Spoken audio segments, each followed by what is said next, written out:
بسم الله الرحمن الرحيم والعاديات ضبحا فالموريات قدحا فالمغيرات صبحا فأثرن به نقعا فوسطن به جمعا إن الإنسان لربه لكنود وإنه على ذلك لشهيد وإنه لحب الخير لشديد أفلا يعلم إذا بعثر ما في القبور وحصل ما في الصدور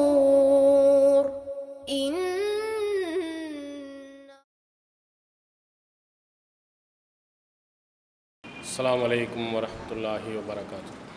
எல்லாமல்ல அல்லாஹுவின் நல்லடியார்களே, எல்லாமல்ல அல்லாஹு தாலா மனிதர்களை பலவிதமாக படைத்திருக்கிறான்.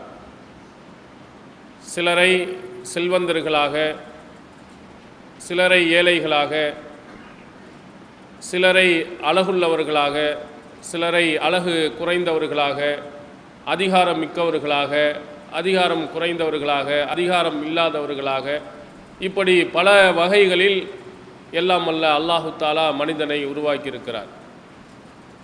ஆனால் இதை போன்ற காரணங்களை வைத்து ஒருவர் இன்னொருவரை மட்டமாக தாழ்ந்தவராக கருதக்கூடிய நிலையை இன்றைய மக்களிடத்தில் நாம் பார்க்க முடிகிறது.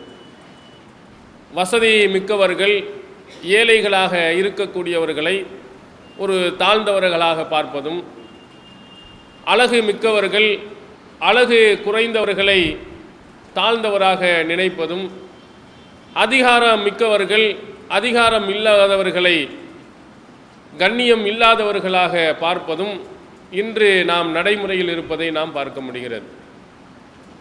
இதை அடிப்படையாக வைத்துக்கொண்டு ஒருவர் இன்னொருவருடன் இருக்கக்கூடிய அன்பு, பாசம் இவைகளெல்லாம் தூரமாக போவதை நாம் பார்க்கிறோம்.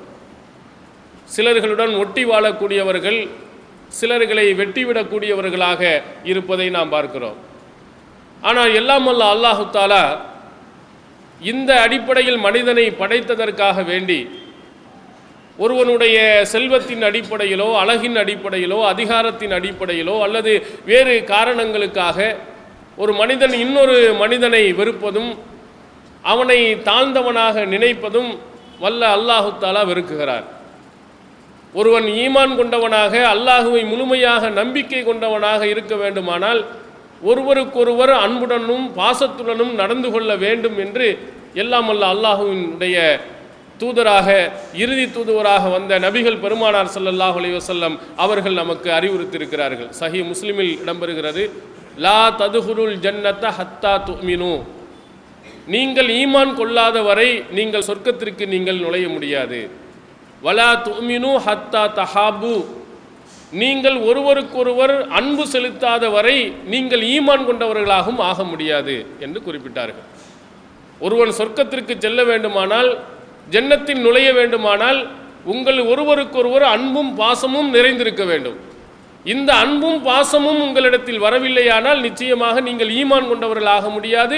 எனவே நீங்கள் சொர்க்கத்திற்கும் போக முடியாது என்று அல்லாஹுவின் தூதர் அவர்கள் நமக்கு நினைவூட்டி, நான் அலா அதுல்லுக்கும் அலா ஷையின் இதா ஃபால்துமூஹு தஹாபப்தும், நான் உங்களுக்கு ஒரு விஷயத்தை சொல்லித்தரட்டுமா, இதை நீங்கள் செய்வீர்கள் என்றால் உங்களுக்கு ஒருவருக்கொருவர் அன்பும் பாசமும் நிறைந்தோடும் என்று அல்லாஹுவின் தூதர் அவர்கள் சொல்லிவிட்டு, அஃப்சு ஸலாம பைனக்கும், உங்களுக்கு மத்தியில் சலாத்தை பரப்பிக்கொள்ளுங்கள்.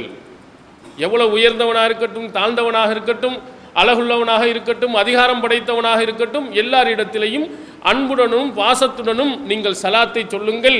உங்களுக்கு மத்தியில் அந்த அன்பும் பாசமும் அதிகமாகும் என்று அல்லாஹுவின் தூதர் அவர்கள் சொன்னார்கள். அப்போ இந்த அடிப்படையை வைத்து அல்லாஹுவின் தூதர் அவர்கள் நமக்கு முக்கியமான ஒரு விஷயத்தை உணர்த்துகிறார்கள். மூமின்களாக நீங்கள் ஆகிவிட்டீர்களேயானால் உங்களுக்கு மத்தியில் ஏற்ற தாழ்வு என்ற அடிப்படையில் ஒருவரை நீங்கள் பிரித்து பார்க்கக்கூடாது. அப்படி நீங்கள் ஒருவரை மட்டமானவராக, ஒரு இழிந்தவராக நீங்கள் நினைப்பீர்கள் என்று சொன்னால் நீங்கள் தான் கெட்டவர்கள் என்று அல்லாஹ்வின் தூதர் அவர்கள் சொல்கிறார்கள். சஹீஹ் முஸ்லிமில் இடம்பெறுகிறது, பி ஹஸ்பில் இம்ரிஸ் மின ஷர்ரி ஐ யஹ்கிர அஹாஹுல் முஸ்லிம். ஒரு மனிதன் தன்னுடைய சகோதரனை இழிவாக கருதுவது அவன் கெட்டவன், அவனிடத்தில் கெட்ட செயல் இருப்பதற்கு போதுமான சான்று என்று குறிப்பிட்டார்கள். நம்ம அடுத்தவன் நான் தான் உலகத்திலேயே பெரிய ஆளு, உலகத்திலே நான் தான் சிறந்தவன், உலகத்திலேயே நான் தான் உயர்ந்தவன், மற்றவர்களெல்லாம் மட்டமானவர்கள் என்று நீங்கள் உள்ளத்தில் நினைப்பீர்கள் என்று சொன்னால் நீங்கள் தான் கெட்டவர்கள், நீங்கள் தான் தீயவர்கள் என்பதற்கு இந்த எண்ணமே போதுமான சான்று என்று அல்லாஹ்வின் தூதர் அவர்கள் சொல்லியிருக்கிறார்கள். அப்போ நம்முடைய உள்ளத்தில் எப்படி இருக்க வேண்டும்? எல்லாரும் சமமானவர்களாக, எல்லோரிடத்திலும் அன்பு பாராட்டக்கூடியவர்களாக நாம் இருக்க வேண்டும். நீங்கள் எத்தனை பேர்களை நீங்கள் பார்க்கலாம், சிலர்களை பார்த்தீங்கன்னா சலாம் சொல்லி ரொம்ப வேகமாக போய் சலாம் சொல்லுவோம். சிலர் சலாம் சலாம் அலைக்கும்னா அப்படின்னு சொல்லிட்டு போயிடுவோம். சிலர் தலையாட்டிட்டு போவோம். ஒரு இடத்திலே வந்து பள்ளியிலே அமருகின்ற பொழுது, பயான்களிலே பார்க்கின்ற பொழுது ஒருவரை பார்த்தோம் என்று சொன்னால் அவர்களிடத்தில் நெருக்கமாக சேர்ந்து நாம் பேசிக்கொள்வோம். ரொம்ப நேரம் நாம் அவர்களிடத்தில் பேசுவோம். ஆனால் சிலர்களை பார்த்தோம் என்றால் கூட திரும்பி கூட நாம் பார்க்க மாட்டோம். அவராக வந்து பேசினாலும் அவர்களிடத்திலே நாம் பேசுவதில்லை. ஏண்டா அவர் கொஞ்சம் வசதி குறைந்தவராக இருந்திருப்பார், அல்ல செல்வத்திலே அவர் நம்மளை விட தாழ்ந்தவராக இருந்திருப்பார், அழகிலே குறைந்தவராக இருப்பார், அதிகாரத்தில் குறைந்தவராக இருப்பார். இந்த மாதிரி காரணங்களுக்காக வேண்டி சிலர்களை நாம் ஒதுக்குறோம், சிலர்களை அணைத்துக் கொள்கிறோம், நாம் விருந்து போடுகிறோம். யாருக்கெல்லாம் நாம் விருந்து போட்டு இருக்கிறோம் கொஞ்சம் நீங்கள் பட்டியல் போட்டு பார்த்தோமானால் அதில் நிறைய பேர்கள் அதிகாரம் மறுக்கவர்களாக செல்வந்தர்களாக இருப்பார்களே. ஆனால் அவங்களையெல்லாம் வரவழைத்து நாம் போடுவோம், வாங்க எங்கள் வீட்டுக்கு விருந்துக்கு வாங்கன்னு கூப்பிடுவோம். ஏன்னா அவனுக்கு செல்வந்தன், அவனுக்கு எப்போதும் நல்ல சாப்பாடு கிடைக்கும். எத்தனை ஏழைகள் இருக்கிறார், நடுத்தர மக்கள் இருக்கிறார்கள், அவர்களை எல்லாம் நாம் அந்த விருந்து கொடுக்க வேண்டும் என்ற எண்ணம் கூட நமக்கு மேலடுவதில்லை. காரணம் என்னென்னா நம்மை விட அவர்கள் மட்டமானவர்களாக, தாழ்ந்தவர்களாக, இழிந்தவர்களாக நம்முடைய மனதில் எண்ணுவது தான். அப்போ இந்த மாதிரி எண்ணம் உங்களிடத்தில் வந்து விட்டாலே நீங்கள் ரொம்ப கெட்டவர்கள் என்று அல்லாஹ்வின் தூதர் அவர்கள் சொன்னாங்க. இன்னொரு இடத்திலே ரசூலுல்லாஹி ஸல்லல்லாஹு அலைஹி வஸல்லம் அவர்கள் சொல்கிறார், சஹீஹ் முஸ்லிமில் இடம்பெறுகிறது, எவனுடைய உள்ளத்தில் கடுகளவு பெருமை இருக்கிறதோ அவன் சொர்க்கத்திற்கு போக மாட்டான் என்று சொன்னார். அப்போ நபித்தோழர்கள் சொல்கிறார்கள், ஒரு மனிதன் தன்னுடைய ஆடையை அழகாக அணிந்து கொள்வது, நல்ல காலணிகளை செருப்பை அணிந்து கொள்வது, இதெல்லாம் பெருமையில் அடங்குமா என்று கேட்டார்கள். அப்போ ரசூலுல்லாஹி ஸல்லல்லாஹு அலைஹி வஸல்லம் அழகா விளக்கம் சொன்னார்கள், இன்னல்லாஹ ஜமீலுன் யஹிப்புல் ஜமால். அல்லாஹ் அழகானவன், அவன் அழகாக இருப்பதையே விரும்புகிறான். அதெல்லாம் அல்லாஹ் தஆலா குறை சொல்லலை. அல் கிப்ரு பத்தருல் ஹக்கி வகம்துன் நாஸ். ஒரு பெருமை என்பது எதுவென்றால் சத்தியத்தை ஏற்க மறுப்பதும் மக்களை மட்டரகமாக தாழ்ந்தவராக கருதுவதும் தான் பெருமையில் அடங்கும் என்று அல்லாஹ்வின் தூதர் அவர்கள் சொன்னார். நம்ம அழகான ஆடைகளை அணிந்திருப்பதோ, நம்ம அழகாக இருப்பதோ அது பெருமையினுடைய அடையாளம் அல்ல. சத்திய கருத்துக்களை ஒருவன் சொல்கின்ற பொழுது அதெல்லாம் நான் ஏற்க முடியாது, நான் சொல்லி தான் நீ கேட்கணுமே தவிர நீ சொல்லி நான் கேட்க முடியாது என்ற ஒரு நிலைக்கு போனால் உங்கள்கிட்ட பெருமை இருக்குன்னு அர்த்தம், ஆணவம் இருக்குன்னு அர்த்தம், கர்வம் இருக்குன்னு அர்த்தம். அதே போன்று ஒரு சிலர்களை வந்து மட்டமானவர்களாக ஏழைகளாக இருப்பதின் காரணத்தினால் அவர்களை மட்டமாக நீங்கள் நினைச்சீங்கன்னா உங்கள்கிட்ட கிபர் இருக்குன்னு அர்த்தம். எனவே நீங்கள் கொஞ்சம் அந்த மாதிரி என்ன உள்ளத்தில் போயிட்டாலும் சரி, நீங்கள் சொர்க்கத்திற்கு போக முடியாது என்று அல்லாஹ்வின் தூதர் அவர்கள் சொன்னாங்க. ஆனால் நம்முடைய சகோதரர்கள் அனைவர்களையும் சமமான நிலையில் நீங்கள் பார்க்க வேண்டும் என்பதை உணர்த்திருக்கிறாங்க. அல்லாஹ்வின் தூதர், திருமறை குர்ஆன் இவைகளில் வந்து ரொம்ப ஏழ்மை நிலையில் இருக்கக்கூடியவர்கள், யாரெல்லாம் மக்கள் மட்டமானவர்கள் என்று எண்ணுகிறாங்களோ அவங்களுக்கு தான் அல்லாஹ்தால் ரொம்ப கூடுதலாக முக்கியத்துவம் கொடுத்திருக்கிறான். பிலால் ரலியல்லாஹு அன்ஹு அவர்கள், இவங்கெல்லாம் எத்தியோப்பியாவில் இருந்து அபிசீனியாவில் இருந்து வந்த அடிமை, பார்ப்பதற்கு அசிங்கமாக இருப்பார்கள், முடிகளெல்லாம் சுருண்டு போயிருக்கும், கண்கள் எல்லாம் சுருங்கி போயிருக்கும், பார்ப்பதற்கு அழகில்லாத நிறைய அடிமைகள் அல்லாஹ்வின் தூதர் அவர்களிடத்திலே வந்து இருந்திருக்கிறார்கள். அப்போ அங்கிருந்த குறைசு குலத்தில் இருந்த பெரும் தலைவர்கள் அவங்களுக்கெல்லாம் ரொம்ப கோபம். துதுனி ஹாவுலாயி, இந்த மாதிரி ஒரு மட்டரகமான ஆட்களோட ரொம்ப நெருக்கமாக நீங்கள் பழகுனீங்களா, அப்போ நாங்கள் எப்படி வர்றது? நாங்கள் பெருந்தலைவர்களாக இருக்கக்கூடியவர்கள்ட்ட நீங்கள் நெருக்கம் வச்சுக்கிறணும். குறைசு குலத்தில் இருக்கக்கூடிய நீங்கள் குறைசு குல தலைவர்களுக்கு முக்கியத்துவம் கொடுக்கணும். பண்டாரம் பரதேசி மாதிரி இருக்கக்கூடிய ஒரு ஏழ்மை நிலை இவங்களெல்லாம் பக்கத்தில் நீ வச்சுட்டு இருக்கிற என்று அந்த மக்கள், அந்த குறைசு குல தலைவர்கள் இவரையெல்லாம் விரட்டு, நாங்கள் உங்கள்கிட்ட கொஞ்சம் அந்த பக்கம் வருகிறோம் என்று சொன்னாங்க. அப்போ அல்லாஹ் தஆலா ஒரு குர்ஆன் வசனத்தை இறக்குகிறார். அந்த மக்கள் லா தத்ருதுஹும், இந்த ஏழ்மை நிலையில் இருக்கிறார்களே அந்த மாதிரி ஆட்களை நீ விரட்டி விடாதே. அவர்கள் என்ன செய்கிறார்கள்? அல்லாஹுவை காலையிலும் மாலையிலும் இறைவனை துதித்து கொண்டிருக்கிறார்கள். இரிதூன வஜ்ஹா, அல்லாஹ்வின் திருப்தியை எதிர்பார்த்து அல்லாஹ்வையும் காலையிலும் மாலையிலும் தியானித்து கொண்டிருக்கக்கூடியவர்களை நீ விரட்டி விடாதே. ஃபதத்ருதுஹும் ஃபதகூனு மினல் லாலிமீன், அப்படி நீ விரட்டி விட்டால், இவங்க பேச்சை கேட்டு நீ இல்லாமல் ஆக்கிவிட்டாய் என்றால் நீ அநியாயக்காரரில் ஒருவராக ஆகிவிடுவீர் என்று அல்லாஹ் கண்டிக்கிறார். யாரை? பெரிய குறைசு குலத்தில் இருக்கக்கூடியவர்கள் பிலால், சுஹைப், அம்மார், சாத் பின் அபி வக்காஸ், அப்துல்லா பின் மசூத் போன்ற நபி தோழர்களை எல்லாம் பக்கத்தில் வைத்திருப்பதை வெறுப்படைந்தவர்கள். இவங்களை பக்கத்தில் நீ வரக்கூடாது, விரட்டி விடும் அப்படின்னு சொல்லும்போது அல்லாஹ் தஆலா சொல்கிறான், இந்த மக்கள் எல்லாம் அல்லாஹ்வின் திருப்தியை மட்டும் எதிர்பார்த்து வந்தவன், அதிகாரத்துக்காக வந்தவன் அல்ல, பணத்திற்காக வேண்டி வந்தவன் அல்ல, பொருளாதாரத்தை தேடுவதற்காக வேண்டி வந்தவன் அல்ல. யுரீதுன வஜ்ஹா, அல்லாஹுவை திருப்தியை மட்டும் எதிர்பார்த்து வந்தவர்கள். இவர்களை நீ கண்டிப்பாக ஒருபோதும் விரட்டக்கூடாது. அவன் பேச்சை கேட்டு விரட்டினா நீ அநியாயக்காரனாகி விடுவாய் என்று அல்லாஹ் தஆலா கண்டிக்கிறார். யாரை? இந்த சமூகத்தினால் புறக்கணிக்கப்பட்டவர்கள், மோசமானவர்கள் என்று சொல்லப்பட்டவர்கள், இவர்களை நீ பக்கத்தில் தான் வைத்திருக்க வேண்டும் என்று எல்லாம் அல்லாஹ் தஆலா திருமறை குர்ஆன் வசனத்தின் மூலம் அங்கே நினைவூட்டி இருக்கிறார். அப்போ நாம் நினைக்கிறோம் ஏழைகளாக இருக்கக்கூடியவர்கள் எல்லாம் கொஞ்சம் மட்டமானவர்களாகவும், அதிகாரம் இல்லாதவர்கள் எல்லாம் கொஞ்சம் மட்டமானவர்களாக நாம் நினைக்கிறோம். ஆனால் அல்லாஹ்வின் பார்வையில் அவர்கள் உயர்ந்தவர்களாகவும் இருக்கிறாங்க. பணக்காரில் நல்லவர்களும் இருக்கிறாங்க, ஆனால் ரொம்ப குறைவு. அதிகாரம் படைத்தவர்களையும் நல்லவர்கள் இருக்கிறாங்க, ரொம்ப குறைவு. வெளியிலே மக்கள் எல்லாம் ரொம்ப நல்லவர்கள் என்று ஆஹா என்று பேசப்பட்ட எத்தனை நபர்கள் அல்லாஹ்வின் பார்வையில் அவன் நரகவாதியாக இருக்கிறான். நபிகள் பெருமானார் ஸல்லல்லாஹு அலைஹி வஸல்லம் ரொம்ப தெளிவாக சொல்லியிருக்கிறார்கள், இந்த உலகத்திலே ரொம்ப கொடைவள்ளல் என்று பேசப்பட்டவன், யார்கிட்ட நீங்கள் கேட்டாலும் அந்த மாதிரி பணம் கொடுக்குறவன் யாரும் இல்லை என்று சொல்லியிருப்பார். அந்த மாதிரி ஒரு 3 நபர்கள் அல்லாஹ்விடத்திலே கொண்டு வந்து நிறுத்தப்படுகின்ற பொழுது அல்லாஹ் கேட்கிறான், இவ்வளவு செல்வத்தை உனக்கு கொடுத்த எனக்காக வேண்டி என்ன செய்தாய் என்று கேட்கும் பொழுது, நான் தான் வாரி வாரி எல்லாத்துக்கும் வழங்கினேனே அப்படின்னு சொல்லும் போது அல்லாஹ் சொல்லுவான், கதப்த, நீ பொய் சொல்லுகிறாய். அப்போ தான் உண்மை வெளிவருகிறது. அல்லாஹ் சொல்லுகிறான், நீ உண்மையிலேயே நீ என்னுடைய திருப்தியை எதிர்பார்த்து கொடுக்கல. மக்கள் எல்லாம் யுகால ஜவ்வாத், ஒரு கொடை வள்ளல், பெரும் வள்ளல் என்று மக்கள் எல்லாம் சொல்லப்படுவதற்காக வேண்டி நீ செய்தாய். வகது கீழே, அது சொல்லப்பட்டு விட்டது. நீ எதை எதிர்பார்த்த?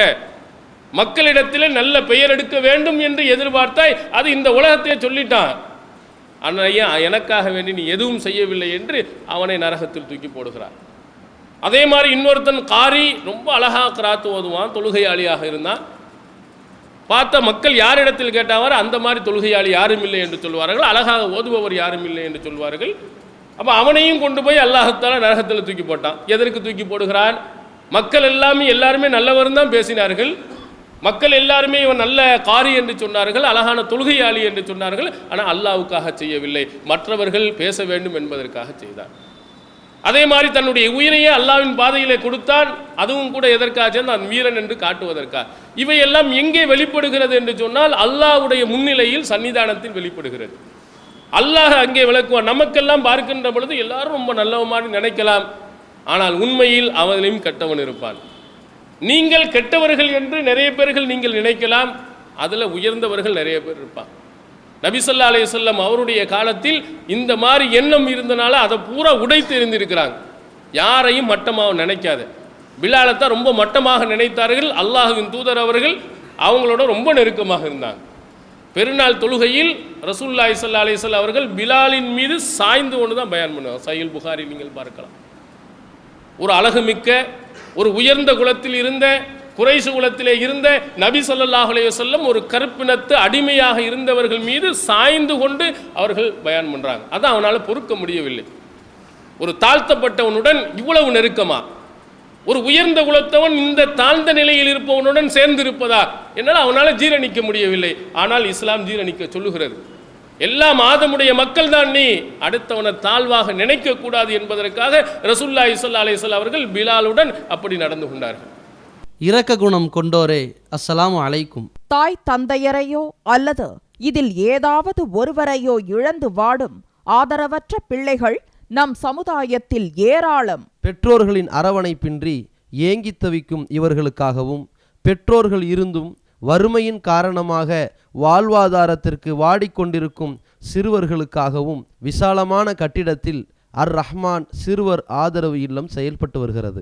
பாசத்தோடும் பரிவோடும் தாயுள்ளத்தோடு பராமரிக்கப்பட்டு வருகின்றனர் இந்த சிறார்கள். மார்க்க நெறியோடும் ஒழுக்க மாண்போடும் நடத்தப்பட்டு வரும் இந்த சிறுவர் ஆதரவு இல்லம் உணவு, உடை உள்ளிட்ட அனைத்தும் முற்றிலும் இலவசமாகவே வழங்கப்பட்டு வருகிறது. ஒரு சிறுவனுக்காக மாதந்தோறும் ஆகும் செலவு ரூபாய் 4000. ஒரு வருடத்திற்கு ஒரு சிறுவனுக்கு ரூபாய் 48,000 செலவாகிறது. நானும் அனாதையின் காப்பாளரும் சொர்க்கத்தில் இணைந்திருப்போம் என அல்லாஹ்வின் தூதர் ஸல்லல்லாஹு அலைஹி வஸல்லம் கூறியுள்ளார்கள். எனவே எங்களோடு சேர்ந்து நீங்களும் இவர்களுக்கு ஆதரவு கரம் நீட்ட, மறுமையில் அதிகம் நன்மையை பெற்றுத்தரும் இந்த மகத்தான பணிக்கு உங்களின் ஜகாத் மற்றும் நன்கொடைகளை தாராளமாக வாரி வழங்கிடுவீர். உங்களது நன்கொடைகளை டிடியாகவோ செக்காகவோ மணி ஆர்டராகவோ அனுப்பலாம். டிடி அனுப்புபவர்கள் தமிழ்நாடு தௌஹீத் ஜமாஅத் வங்கி கணக்கு எண் 7882748727 இந்தியன் வங்கி மண்ணடி கிளை என்ற பெயரில் எடுத்து அனுப்ப வேண்டிய முகவரி தமிழ்நாடு தௌஹீத் ஜமாஅத் மாநில தலைமையகம் 30 அரண்மனைக்காரன் தெரு, மண்ணடி, சென்னை 1. அதே மாதிரி நபி ஸல்லல்லாஹு அலைஹி வஸல்லம் உடைய வாழ்க்கையிலே அவர்களுடைய வாழ்நாளில் நடந்த இன்னொரு சம்பவம், பள்ளியாசலை கூட்டக்கூடிய ஒருவர். அன்ன ரஜுலன் அஸ்வதா இம்ராத்தன் சௌதா, ஒரு கருப்பு நிற ஆணோ ஒரு பெண்ணோ யக்குமுல் மஸ்ஜித், பள்ளியாசலை கூட்டுபவராக இருந்தார். ஒரு நாள் அவங்க இறந்துட்டாங்க. இறந்த உடனேயே நபித்தோழர்கள் என்ன செய்தார்கள், நபி ஸல்லல்லாஹு அலைஹி வஸல்லம் அவங்களுக்கு சொல்லாமலேயே அடக்கம் செய்து விட்டாங்க. அடுத்து அல்லாஹ்வின் தூதர் அவர்கள் பள்ளியை கூட்டிக் கொண்டு வந்த அந்த பெண் எங்கே, அந்த ஆள் எங்கேன்னு கேட்குறாங்க. அல்லாஹ்வின் தூதர் அவர்களே இறந்துட்டாங்க, அடக்கம் பண்ணிட்டோம். அப்போ ரசூலுல்லாஹ் கேட்கிறா, அல்லா ஆதன் துமுனி பிஹி, ஏன் அவரை பற்றி எனக்கு அறிவித்திருக்க கூடாதா என்று கேட்கிறார். சஹீஹ் முஸ்லிமுடைய அறிவிப்பிலே சஹரு அம்ரஹா, அந்த பெண்ணினுடைய அந்த மனிதனுடைய விஷயத்தை அவங்க மட்டரகமா, இந்த பொம்பளையெல்லாம் ரசூலுல்லாஹ்ட்ட போய் சொல்லணுமா அப்படின்னு நினைத்தார்களா. ஒரு சாதாரண ஒரு பெண்ணு, ஒரு பள்ளியாசலை கூட்டக்கூடிய ஒரு பெண், இந்த மாதிரி ஆளையெல்லாம் அல்லாஹ்வின் தூதர்கிட்ட போய் சொல்லி அவங்கள கஷ்டப்படுத்தி தொழுவைக்கு வர சொல்லணுமா அப்படின்னு அவங்க நினைத்து கொண்டார்களாம். ஆனால் அல்லாஹ்வின் தூதர் அப்படி நினைக்கல. அவர்களை அடக்கம் செய்ததற்கு பிறகும் கூட திரும்ப சென்று அடக்கம் செய்யப்பட்ட இடத்தில் அல்லாஹ்வின் தூதர் அவர்கள் திரும்பவும் தொழுகை நடத்தியிருக்கிறார்கள். சஹீஹ் புகாரியில் நாம் பார்க்கிறோம். நாம் தெருவிலே கூட்டக்கூடியவனை எல்லாம் என்ன நினைக்கிறோம், ஒரு அற்பமானவன், ஒரு சாதாரண மனிதன், இப்படி நம்ம நினைக்கிறோம். ஆனால் இறை அச்சத்தில் அவர்கள் அதிகமானவர்களாக இருப்பாங்க, அல்லாஹ்விடத்தில் உயர்ந்தவர்களாக இருப்பார்கள். ரசூல் ஸல்லல்லாஹு அலைஹி வஸல்லம் ரொம்ப தெளிவாக ரொம்ப அழகாக சொன்னார்கள். சஹீஹ் முஸ்லிம் ருப்ப ரஜுலின் அஸ் மதுஃபும் பில் அப்வாப், வீட்டின் வாசலில் நிறுத்தப்பட்ட முடிகளெல்லாம் பரட்டை தலையாக இருக்கக்கூடிய எத்தனையோ மனிதர்கள் இருக்கிறார்கள். நீங்கள் உள்ளே கூட விட மாட்டீங்க. அவனுக்கு தலையில் எண்ணெய் தேய்ப்பதற்கு கூட வசதி இல்லாதவனாக இருப்பான். அவன் எதை கேட்டாலும் கூட அங்கேயே நெல்லு அப்படின்னு சொல்லி நீங்கள் நிறுத்திடுவீங்க. உள்ளுக்குள்ளே கூட அனுமதிக்க மாட்டீங்க. லவ் அக்ஸம அலல்லாஹி அபர்ரஹு, அந்த மனிதன் அல்லாஹ்வின் மீது ஆணையிட்டு சத்தியமிட்டு எதையாவது சொன்னால் அல்லாஹ் அதை நிறைவேற்றி வைப்பான்னு சொன்னான். நம்ம நினைக்கிறோம் ஒரு அற்பமான ஆள் நினைக்கிறோம், ஒரு மட்டரகமான ஆள் நினைக்கிறோம், வீட்டின் உள்ளே கூட காலை வைப்பதற்கு கூட தகுதி இல்லாதவன் நம்ம நினைக்கிறோம். இந்த மாதிரி நிறைய பேர் இருக்கிறாங்க. அவர்கள் அல்லாஹ் மீது ஆணையிட்டு சொன்னால் அல்லாஹ் அதை நிறைவேற்றுவான். அவ்வளவு இரையச்சம் மிக்கவர்களாக, அல்லாஹ் மீது பயம் உள்ளவர்களாக நிறைய பேர் இருக்கிறாங்க. நம்ம நினைக்கிறோம் இவங்களெல்லாம் ரொம்ப மட்டமானவன், சாதாரணமானவன் நினைத்து கொண்டு அற்பமானவர் என்று ஒதுக்கி தள்ளிவிடுகிறோம். அந்த ஒதுக்கப்பட்டவர்கள் எத்தனை இரையச்சம் உள்ளவர்கள், எவ்வளோ அல்லாஹ்வுக்கு நெருக்கமானவர்கள், இறைவனின் திருப்தியை பெற்றவர்கள். அதனால் யாரையுமே நாம் என்ன செய்து கூட வேண்டாம், மட்டமானவர்கள் என்று நீங்கள் நினைத்து விடவே செய்யாதீர்கள். அதனால் ரசூலுல்லாஹி ஸல்லல்லாஹு அலைஹி வஸல்லம் தன்னுடைய வாழ்நாளில் இந்த மாதிரி யாரையும் ஒதுக்கி வைத்ததே இல்லை. யாரையெல்லாம் அவர்கள் தாழ்த்தப்பட்டவர்கள்னு சொன்னாங்களோ அவர்களுக்கெல்லாம் மிகப்பெரிய ஒரு புகலிடமாக மஸ்ஜிதுன் நபவியில் தான் வச்சாங்க. பிலால் போன்றவர்கள், அபு ஹுரைரா போன்றவர்கள் யாரெல்லாம் வெளிப்பகுதியில் வந்து பசியும் பட்டினியிலும் வந்த ஏழ்மை நிலையில் உள்ளவர்களுக்கெல்லாம் மஸ்ஜிது நபவியிலே அடக்கலம் கொடுத்தவர்கள் அல்லாஹ்வின் தூதர் அவர்கள். அவளை மட்டமானவர் என்று ஒதுக்கவில்லை, அவர்களை எல்லாம் தன்னுடைய பக்கத்திலேயே வைத்து அழகு பார்த்தவர்கள். அதனால் யாரையும் நம்ம என்ன செய்து விடக்கூடாது, மட்டமானவன் தாழ்ந்தவன் என்று நினைத்து விடக்கூடாது. ரசூலுல்லாஹி ஸல்லல்லாஹு அலைஹி வஸல்லம் அவருடைய காலத்தில் இன்னொரு சம்பவம் நடக்கிறது, சஹீஹ் புகாரியில் இடம்பெறுகிறது. ஒரு மனிதர் நடந்து செல்கிறார். மனிதனுடைய எண்ணத்தை அல்லாஹ்வின் தூதர் அப்படி அழகாக படம் போட்டு பிடித்து காட்டுகிறார். இவர் யார், இவருடைய தகுதி என்ன, மக்கள் இவர்களை எப்படி பார்க்கிறார்கள் அப்படிங்கிறத கேட்கிறாங்க. அப்போ நபி தோழர்கள்லாம் சொன்னாங்க, அந்த மனிதர் நல்ல உயர்ந்த இதில் இருக்கிறாரு, வசதி படித்தாள். அதனால் சொன்னாங்க, ஹரியுன் இன் ஹத்தப ஐ யுன் கஹ ஒயின் ஷஃபா ஐ ஷஃபா ஒயின் கால ஐ யுஸ்தமா. இவர் பெண் பேசினால் பெண் கொடுப்பதற்கும், இவர் பரிந்துரை செய்தால் பரிந்துரை ஏற்றுக்கொள்ளப்படுவதற்கும், இவர் பேசினால் மற்றவர்கள் கேட்பதற்கும் மிகவும் தகுதியான மனிதர். யார் இவர் வந்து பொண்ணை கேட்டால் உடனே யார் இந்த நான் தரேன் நீ தரேன்னு போட்டி போட்டு கொடுப்பாங்க. இவர் பரிந்துரை செய்தார்னு வச்சுக்கிறீங்க, உடனடியாக ஏற்றுக்கொள்வாங்க. இவர் ஏதாவது ஒரு செய்தி சொன்னார் என்று சொன்னால் உடனே எல்லாம் நின்று கேட்பாங்க. நம்ம கூப்பிட்டு கேட்டா வா வா வான்னு சொன்னால் கொஞ்சம் இருங்க இந்த வரேன்னு அப்படியே போயிடுவான். ஒரு பெரிய பணக்காரன் அல்லது ஒரு அதிகாரத்தில் உள்ளவன் வந்து நின்றான்னா போட்டு அருன்னு அறுத்தாலும் கூட என்ன செய்ய, மனசுக்குள்ளே திட்டிகிட்டே இருந்தாலும் நின்று கேட்டுக்கிட்டே இருப்பான். ஏன், அவன் வசதி படைத்தவனாக இருக்கிறான், அதிகாரம் மிக்கவனாக இருக்கிறான். நீங்கள் பணக்காரன் வந்து கொஞ்சம் வாங்க அப்படின்னு சொன்னால் ஒரு முக்கியமான வேலை இருக்கு வரமாட்டேன் நம்ம போயிடுவோமா? செல்வந்தன் என்று இருக்கும்போது, அதிகாரம் படைத்தவன் என்று இருக்கும்போது கொஞ்சம் நேரம் நின்று கேட்டுட்டு போகிறோம். அவன் சொன்ன உடனே கேட்டுக்குருவோம். மற்றவளாக இருந்தால் நாளைக்கு பார்ப்போம் நாளை கழித்து பார்ப்போம்னு நம்ம தள்ளி விட்டுருவோம்.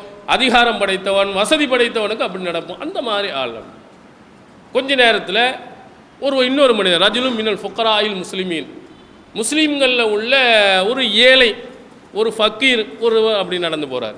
அப்போ அல்லாஹ்வின் தூதர் அவர்கள் கேட்குறாங்க, இவரை பற்றி உங்களுடைய கருத்து என்ன? அப்போ உடனே ரசூலுல்லாஹி ஸல்லல்லாஹு அலைஹி வஸல்லம் அவங்கள்ட்ட நபி தோழர்கள் குறிப்பிடுகிறார்கள், இன் ஹத்தப அல்லா யுன் கஹ வ இன் ஷஃபா அல்லா யு ஷஃபா வ இன் கால அல்லா யுஸ்தமா. இவர் பெண் பேசினால் பெண் கொடுக்காமல் இருப்பதற்கும், இவர் பரிந்துரை செய்தால் அது ஏற்றுக்கொள்ளப்படாமல் இருப்பதற்கும், இவர் பேசினால் கேட்கப்படாமல் இருப்பதற்கும் ரொம்ப தகுதியான ஆள் இவர். இவர் பேசினார்னா ஒரு பையனும் பொண்ணு கொடுக்க மாட்டான். இவன் எதையாவது பரிந்துரை செய்தான்னா ஒரு பையிலும் ஏற்றுக்கிற மாட்டான். இவன் பேசினா ஒரு பையிலும் காது கூட கெடுத்து கேட்க மாட்டான். இந்த மாதிரி ஒரு மனிதர் அப்படின்ட்டு ரசூலுல்லாஹி ஸல்லல்லாஹு அலைஹி வஸல்லம் அவர்கள் சொன்னார். ஒரு ஏழ்மை நிலையில் உள்ள ஒருவன் அங்கே வருகின்ற பொழுது அவனுடைய பேச்சு மதிப்புக்குள்ளதாக இல்லை. ஒரு ஏழ்மை நிலையில் இருக்கிறான் என்பதற்காக பெண் கொடுப்பதற்கும் யாரும் முன் வருவதும் இல்லை. நம்ம மனிதர்களுடைய எண்ணங்களும் அப்படித்தான். பொருளாதாரத்தில் மிகைத்திருந்தால் அது என்ன இளவாக இருந்தாலும் ஏற்றுக்கிறோம். உதாரணத்திற்கு ஒரு ரொம்ப கருப்பான ஒரு பெண், என்ன பார்ப்பதற்கு அழகு இல்லாத ஒரு பெண், பெரிய கோடீஸ்வரர் வீட்டினுடைய பெண்ணாக இருந்தால் மாப்பிள்ளை கிடைக்காம போகுதா? எவ்வளவு லட்சத்தை கொஞ்சம் கூட்டி கொடுத்தா எல்லாத்தையும் பொறுத்துக்கிறோம். அந்த கருப்பு என்ன அழகு இல்லை ஏதாவது பரவாயில்லைன்னு ஏற்றுக்கொண்டு குடும்பத்தை நடத்துவதை இன்று நாம் பார்க்கிறோம். இதே மனிதன்கிட்ட மிக தௌஹீது கொள்கையில் பிடிப்புள்ள ஒரு பெண்ணு, குர்ஆன் ஹதீஸை எப்படி பின்பற்றக்கூடிய ஒரு பெண்ணு, நல்ல பொறுமைசாலியாக உள்ள பெண்ணு, நல்ல குடும்பத்தை அனுசரிக்கக்கூடிய ஒரு பெண்ணு, கருப்பாக இருக்கிறா, கட்டையாக இருக்கிறா, ஆனால் பார்ப்பதற்கு அசிங்கமாக இருக்கிறா, ஆனால் குணங்கள் எல்லாம் ரொம்ப உயர்வாக இருக்குது அப்படின்னா இந்த கொள்கைக்காக வேண்டி நான் பொறுத்து திருமணம் முடித்துக்கிறேன்னு யாராவது போகிறானாடா? போக மாட்டாங்கிறான். பார்ப்பதற்கு அசிங்கம் அழகு இல்லை எதுன்னா பணம்னு கொடுத்தா அதை பொறுத்து கொள்கிறான். ஆனால் கொள்கையும் தௌஹீதையும் எடுத்து சொன்னோம்னா ஏற்றுக்கிற மறுக்கிறான். அப்போ நம்முடைய கொள்கையின் நிலை அந்த மாதிரி. அதனால தான் ஏழைகளை பார்க்கின்ற பொழுது இவெல்லாம் பேசுகிற எவையா கொடுக்க போகிறான், திரும்பியோட பார்க்க மாட்டான் அப்படின்னு சொன்னாங்க. அப்போ அல்லாஹ்வின் தூதர் அவர்கள் அழகான ஒரு வார்த்தையில் நமக்கு சொன்னாருங்க, ஹாதா ஹைருன் மின் மில்லுல் அர்லி மிஸ்ல ஹாதா. இந்த மாதிரி ஆட்கள், இந்த ஏழ்மை நிலை இந்த மாதிரி ஆட்கள் நிறைந்திருப்பது அவன் போன்றவர்கள் நிறைந்திருப்பதை விட சிறந்துன்னாங்க. பெரிய பணக்காரன் சொன்னதெல்லாம் கேட்பான் போவான், அவன் சொன்னான். அந்த மாதிரி ஆட்களை விட இந்த மாதிரி ஏழை நிலையில் இருப்பவர்கள் சிறந்ததுன்னு சொன்னாங்க. இதெல்லாம் எதை நமக்கு காட்டுகிறது என்று சொன்னால், நாம் யாரையெல்லாம் மட்டமானவர்கள் என்றும் இழிவானவர்கள் என்றும் நாம் எண்ணுகிறோமோ அல்லாஹ்விடத்தில் ரொம்ப உயர்ந்தவர்களாக. ரசூல் ஸல்லல்லாஹு அலைஹி வஸல்லம் அவருடைய கொள்கையை ஏற்று வந்தவர்கள் யார் அதிகம்? அபு சுஃபியான் அவர்களிடத்தில் ஹெர்குலிஸ் மன்னர் கேட்கின்ற பொழுது அதை பின்பற்றக்கூடியவர்கள் பெருந்தலைவர்களாய் சாமானியர்களாய் என்ன அல்ஃபாவுஹும் அவர்களிலே பலகீனமானவர்கள் தான் நிறைய. உமர் அபூபக்கர் போன்ற விரல் விட்டு எண்ணக்கூடிய ஒரு சிலர்களை தவிர மற்ற எல்லா சாமானிய மக்கள் தான் இந்த தௌஹீது கொள்கையின் பக்கம் முதல்ல விரைந்து ஓடி வந்தான். அதனால்தான் அல்லாஹுவின் தூதர் அவர்கள் கூட சொன்னார்கள், மறுமை நாளையில் சொர்க்கத்தில் அதிகமாக யாருன்னா ஃபுக்கரா தான், ஏழைகள் தான் நிறைய இருப்பான். செல்வந்தர்களும் அதிகாரம் படைத்த இவெல்லாம் ரொம்ப குறைவான அளவு தான் இருப்பார் என்று அல்லாஹுவின் தூதர் அவர்கள் நமக்கு உணர்த்தி இருக்கிறாங்க. அப்போ ஏழைகள் தான் நிறைய சொர்க்கவாதி இருக்கிறான், ஜன்னத்திற்கு போகக்கூடியவன் இருக்கிறான். ஏழைகள் தான் அல்லாஹ்வின் திருப்தி பெற்றவன் இருக்கிறான். நம்ம யாரையெல்லாம் மட்டமானவன் ஒதுக்குறோமோ அதில் தான் மெஜாரிட்டியாக இரையச்சம் நிறைந்தவர்கள் இருக்கிறார்கள் என்பதை அல்லாஹ்வின் தூதர் அவர்கள் நமக்கு உணர்த்தும் பொழுது நம்முடைய அன்பும் பாசமும் எங்கே அதிகமாக போகணும், யாருக்கு அதிகமாக இதை மரியாதை நம்ம கொடுக்கணும். விருந்துகளில் கூட நீங்கள் பார்த்தீங்கன்னா செல்வந்தனாக இருந்தால் அவனுக்கு ஒரு தனி விருந்து, ஏழைகளாக இருந்தால் அதற்கு ஒரு சாதாரண ஒரு விருந்து என்ற பாகுபாடு பார்ப்பதையும் இன்று நாம் பார்க்கிறோம்.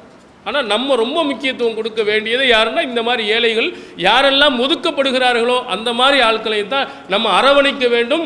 இதைத்தான் ரசூலுல்லாஹி ஸல்லல்லாஹு அலைஹி வஸல்லம் அதிக முக்கியத்துவம் கொடுத்துருக்காங்க. அதனால் பணக்காரர்கள் கெட்டவர்கள் என்றல்ல, இருக்கிறாங்க ரொம்ப குறைவாக. அதிகாரம் படைத்தவரும் நல்லவர் இருக்கிறாங்க, ரொம்ப குறைவாக இருக்கிறார்கள். எனவே அதிகாரமோ அல்லது பணமோ அல்லது அழகோ நம்மளை ஈர்ப்பதற்கு அணைத்துக் கொள்வதற்கு ஒரு காரணம் அமைஞ்சிடக்கூடாது. கொள்கை, தௌஹீத், இறையச்சம் இந்த மாதிரி அடிப்படையாக வைத்து மற்றவர்களை நம்ம என்ன செய்யணும், அணைத்துக் கொள்ளணும்.